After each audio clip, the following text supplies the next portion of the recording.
Hello students, इस video में हम बात करेंगे 12th क्लास के चैप्टर एल्डिहाइड कीटोन और कार्बोक्सिलिक एसिड के बारे में। एल्डिहाइड कीटोन और carboxylic acid are derived from a group which is known as carbonyl group. So let's start with the carbonyl group. C double bond O is known as carbonyl group in which carbon and oxygen are bounded with double bond and valency of carbon are filled by alkyl or hydrogen group. ठीक है, you can also fill valency of carbon by hydroxyl group, जिसके बारे में हम बाद में बात करेंगे। फर्स्ट हम बात करते हैं कार्बोनिल ग्रुप के बारे में। कार्बोनिल ग्रुप रिप्रेजेंट किया जाता है C डबल बॉन्ड O से। Carbonyl group is represented by C double bond O। अगर इस कार्बोनिल ग्रुप के दोनों वैलेंसी आप हाइड्रोजन से फिल करते हो तो ये है formaldehyde. It is known as formaldehyde. If the valency of carbon is filled by hydrogen and alkyl group, then it is known as RCHO aldehyde. अगर दोनों वैलेंसी alkyl ग्रुप से फिल की जाती है RR, तो इसे बोलते हैं कीटोन।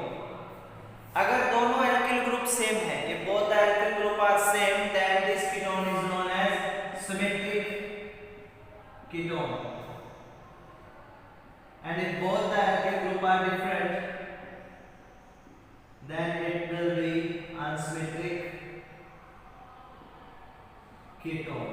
रहेगा ketone.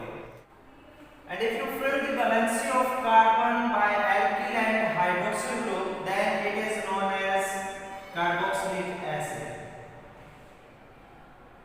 Then it is known as carboxylic acid. If carbonyl group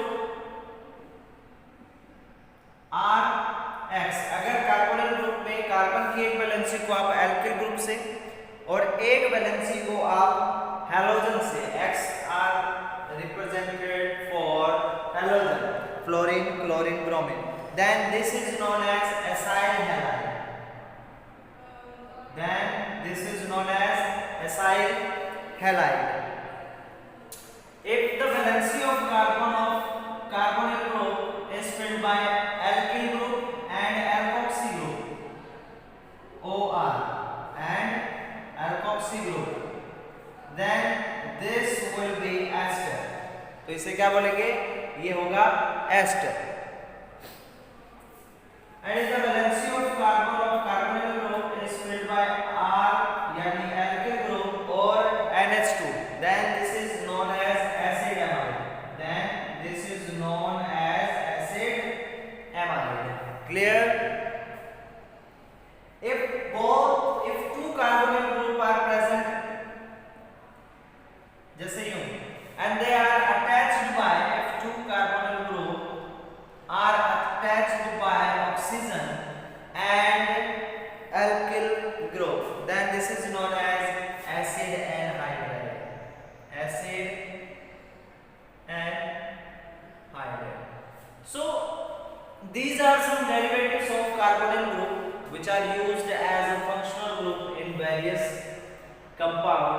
अगर आप कीटोन पढ़ते हैं, अगर आप एस्टर पढ़ते हैं, एसिड एमाइड पढ़ते हैं, एसाइल हैलाइड है, एसिड एनहाइड्राइड, कार्बोक्सिलिक एसिड, तो आप इन सब कंपाउंड्स का, इन सब फंक्शनल ग्रुप का यूज करते हैं। So basically these are functional group which are derivated from carbonyl group. Carbonyl group CO, carbonyl group CO। Clear? Next इसमें स्ट्रक्चर ऑफ कार्बोनिल ग्रुप की अगर आप बात करें तो कार्बोनिल ग्रुप में carbon and oxygen are joined by double bond. It means carbon formed 3 sigma bond and 1 pi bond. Carbon formed 3 sigma bond and 1 pi bond, and the pi bond is in between carbon and oxygen. So carbon forms 3 sigma bond, due to which it have sp2 hybridization. It have sp2 hybridization. sp2 hybridization होगा जिसमें एक carbon यहाँ कोई भी H या alkyl group है उसके साथ, और यहाँ सिग्मा बॉन्ड से H और एल्किल ग्रुप, आपके पास इतनी सारी स्ट्रक्चर्स है, आप देख सकते हो दोनों बॉन्ड जो है वो सिंगल रहेंगे। एक सिंगल बॉन्ड रहेगा ऑक्सीजन के साथ और एक पाई बॉन्ड ऑक्सीजन के साथ कार्बन फिल करेगा। इस तरह से कार्बन की वैलेंसी पूरी होगी। अगर आप इसका स्ट्रक्चर फॉर्मूला देखते हैं तो इस तरीके से हम दिखाएंगे कि कार्बन ऑक्सीजन के साथ सिंगल बॉन्ड और दो सिग्मा बॉन्ड यहाँ, और इस तरीके से due to attraction of orbitals ये पाई बॉन्ड बनेगा। अगर स्ट्रक्चर की बात करें इसकी तो ट्रायंगल स्ट्रक्चर बनेगी विद 120 डिग्री एंगल, ये 120 डिग्री एंगल रहेगा। क्लियर? आप इस स्ट्रक्चर को एक और तरीके से रिप्रेजेंट कर सकते हैं जिसमें कार्बन ऑक्सीजन और इस तरीके से। क्लियर? तो ये है रिप्रेजेंटेशन और structure of carbonyl group. So the next topic is common naming and IPC naming of some aldehyde group. So common name are basically given by the source name or the place name where they are found or the substance in which they are found. So in IPC naming में आप जो alkene है, alkane में सफिक्स use करेंगे L.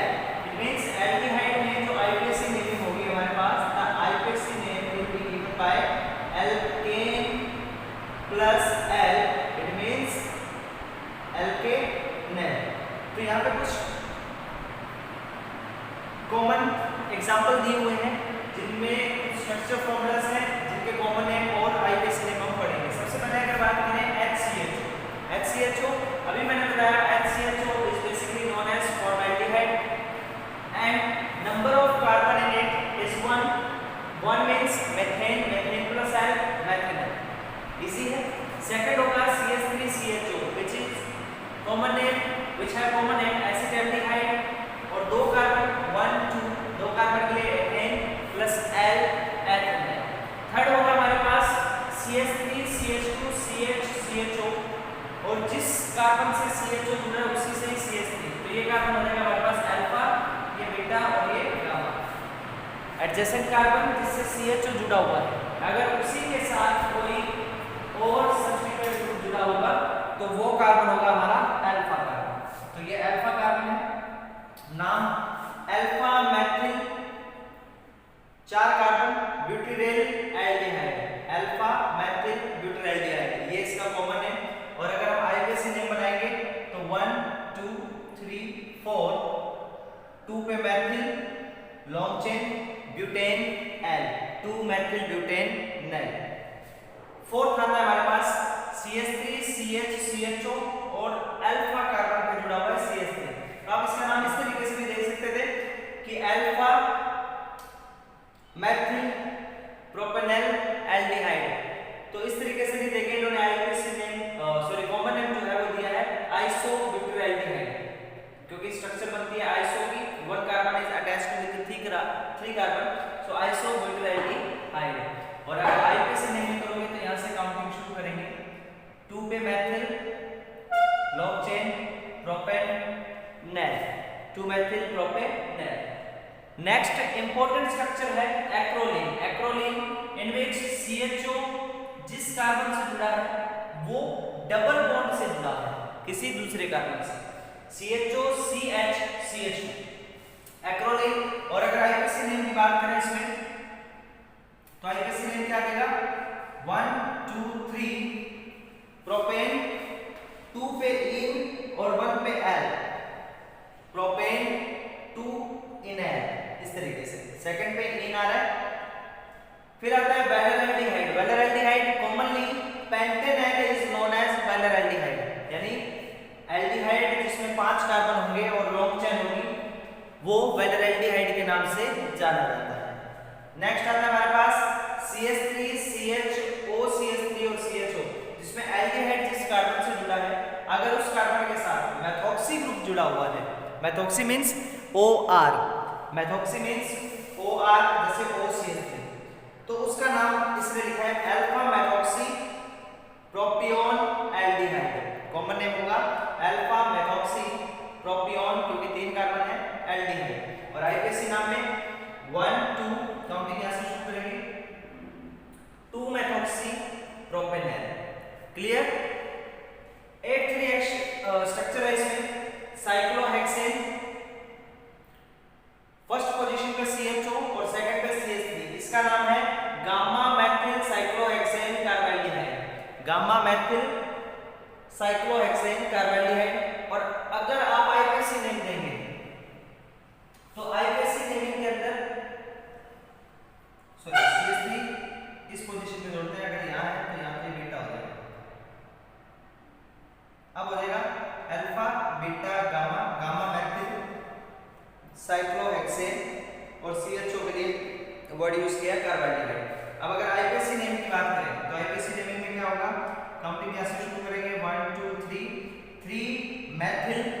Empty से represent किया पहले मैथिल को। 3 मैथिल साइक्लोहेक्सेन, CHO अगर एडजेसेंट में जुड़ा हो तो उसके लिए यूज करते हैं कार्बेल्डिहाइड। तो 3 मैथिल साइक्लोहेक्सेन कार्बेल्डिहाइड, ठीक है। नेक्स्ट 9th स्ट्रक्चर हमारे पास बेंजीन, जिसमें 2 एल्डिहाइड ग्रुप जुड़े हैं फर्स्ट और सेकंड पोजीशन पे। नाम हैलाल्डिहाइड, हैलाल्डिहाइड THALDEHYDE हैलाल्डिहाइड। और अगर आईपीसी नेम की बात करेंगे तो बेंजीन 1,2-डाइकार्बेल्डिहाइड, ठीक है। नेक्स्ट स्ट्रक्चर में हमारे पास 10th जो स्ट्रक्चर है उसमें होगा बेंजीन फर्स्ट पोजीशन पे CHO और थर्ड पोजीशन पे इसके Br। तो थर्ड पोजीशन हमारे पास होगी 1 to 3rd होता है, कॉमन नेम है Meta, Meta bromo benzaldehyde, benzene के साथ एल्डिहाइड। या आप नाम देख सकते हो 1 2 3 3 bromo benzene carbaldehyde, clear. 11th structure है हमारे पास CH3CH double bond CH CHO, CH3CH double bond CH CHO। इसका कॉमन नेम है proton aldehyde, proton CROTON aldehyde. और अगर आईपीसी नेम करोगे तो 1 2 3 4 2 पे डबल बॉन्ड है ब्यूट-2-इन-एल। उसके बाद है बेंजीन पे CH with double bond CH with CHO, common name synonym aldehyde, synonym aldehyde. और आईपीसी नेम होने के हमारे पास 1 2 3 3 पे फाइनल ग्रुप जुड़ा हुआ है, बेंजीन को फाइनल बोलते हैं एडजेसेंट ग्रुप में। फाइनल प्रोप 2 पे इन एल, 1 2 3 3 पे फाइनल ग्रुप 2 पे in L, 3 final prop 2 in L, clear. Benzene पे डायरेक्ट CHO जुड़ा हुआ है, बेंज एल्डिहाइड बोल सकते हो या बेंजीन नहीं है, साइक्लोहेक्सेन पे CHO जुड़े हैं, साइक्लोहेक्सेन कार्बेल्डिहाइड बोलेंगे। Similar next example 1 2 3 4, fourth position पे नाइट्रो ग्रुप जुड़ा हुआ है तो 4 नाइट्रो बेंजीन कार्बेल्डिहाइड, या आप लिख सकते हो 4 नाइट्रो बेंजीन एल्डिहाइड। एक स्ट्रक्चर है कि CH3CH2CO कीटोन ग्रुप, CH2CH2 यानी कीटोन भी है और एल्डिहाइड भी। तो 3 ऑक्सो कीटोन का जो प्रीफिक्स होता है 3 ऑक्सो, अगर कीटोन बीच में आ रहा है तो उसके साथ 3 ऑक्सो 5 कार्बन है पेंटेनल, क्लियर। और लास्ट स्ट्रक्चर्स में डबल पेज ऑफ एल्डिहाइड में CH CHO CH2 CHO CH2 CHO। तो नाम 1 2 3 लॉन्गेस्ट चेन